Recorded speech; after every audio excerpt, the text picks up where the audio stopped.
लोकशाहीचा बुलंद आवाज, रिपब्लिकन वार्ता महाराष्ट्र। बहुचर्चित, बहुप्रतीक्षित आणि जिल्ह्याच्या विकासात मैलाचा दगड ठरणारा अहिल्यानगर बीड परळी लोहमार्ग पूर्णत्वाकडे जात आहे।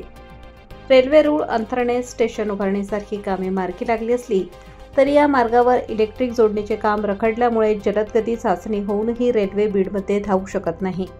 त्यामुळे रेल्वे कधी बीडला धावेल हा प्रश्न बीडकरांच्या मनात निर्माण झाला आहे। याच लोहमार्ग प्रकल्पात दिशाभूल होऊन सराटा रोडवरील पालवण फाटा येथे सुमारे 2.75 कोटी रुपये खर्चून बांधलेला पूल चुकीच्या ठिकाणी बांधल्यामुळे तो पाडण्यात येत आहे। हा पूल पाडण्यासाठी 20 लाख रुपये आणि नव्याने पूल बांधण्यासाठी 15 कोटी रुपये खर्च येणार असल्याचे स्पष्ट झाले आहे।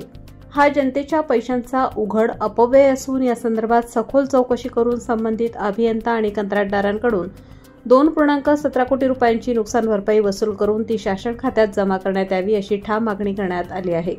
या मागण्यांसाठी डॉक्टर गणेश ढवळे यांच्या नेतृत्वाखाली जिल्हाधिकारी कार्यालयासमोर आज लक्षवेधी आंदोलन करण्यात आले। यावेळी जिल्हाधिकारी बीड यांच्यामार्फत केंद्रीय रेल्वे मंत्री अश्विनी वैष्णव आणि रेल्वे सुरक्षा आयुक्त मनोज अरोरा यांना निवेदन देण्यात आले। या आंदोलनात असंख्य कार्यकर्ते मोठ्या संख्येने सहभागी झाले होते।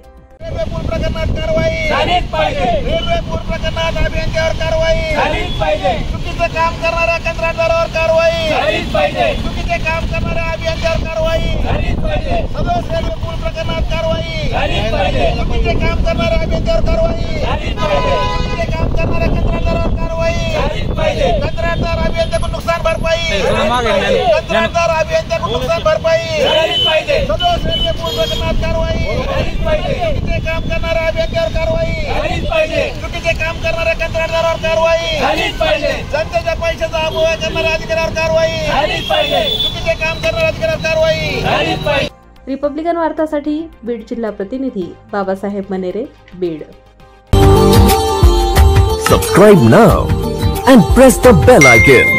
Never miss an update.